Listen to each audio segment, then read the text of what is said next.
Kakek ini membuat sebuah kapal raksasa di tengah kota. Ia percaya akan datang sebuah banjir besar yang bisa menenggelamkan segalanya. Orang-orang yang melihatnya hanya tertawa dan mengejek. Banyak yang datang hanya untuk menonton. Sementara wartawan berbondong-bondong meliput dan menjadikannya bahan candaan di televisi. Sejak saat itu, ia terkenal di seluruh kota, namun dianggap gila oleh banyak orang.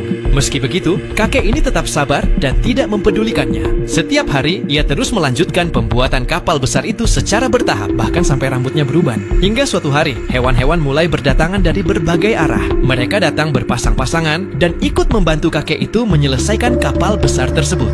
Akhirnya, kapal itu selesai tepat waktu, tepat pada hari yang diyakini sebagai hari datangnya banjir besar. Satu persatu binatang naik ke kapal itu dengan tenang dan berpasang-pasangan. Kakek itu lalu memperingatkan orang-orang agar segera ikut naik ke kapal. Namun tak ada satupun yang percaya. Mereka justru menertawakannya lagi, menganggap semua yang ia kerjakan hanyalah sia-sia.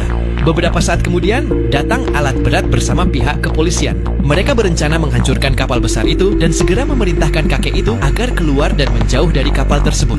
Namun sebelum alat berat itu sempat menyentuh kapal tersebut, langit tiba-tiba menjadi gelap, angin bertiup kencang, dan hujan mulai turun dengan deras. Kakek itu semakin yakin bahwa banjir besar benar-benar akan datang. Ia berusaha mengajak semua orang untuk naik ke kapal, tapi tak ada yang menghiraukannya. Sebaliknya, mereka malah berlari menjauh, sementara hujan terus mengguyur kota dengan deras. Akan tetapi, hal itu tak berlangsung lama. Hujan itu tiba-tiba berhenti dan seketika langit kembali cerah, sehingga orang-orang yang tadi panik mulai tertawa dan mengejek kakek itu lagi.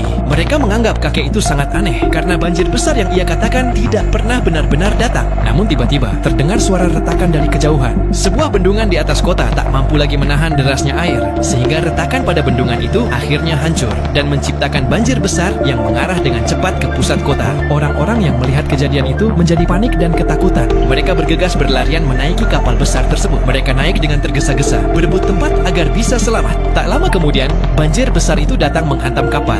Gelombang besar menyapu jalanan. Mereka terombang-ambing dengan kapal itu di atas bangunan-bangunan kota yang semakin tenggelam. Semua penumpang kapal itu akhirnya terselamatkan dari bencana mengerikan tersebut, termasuk para hewan dan orang-orang yang dulunya tak percaya dan menertawakan kakek tersebut.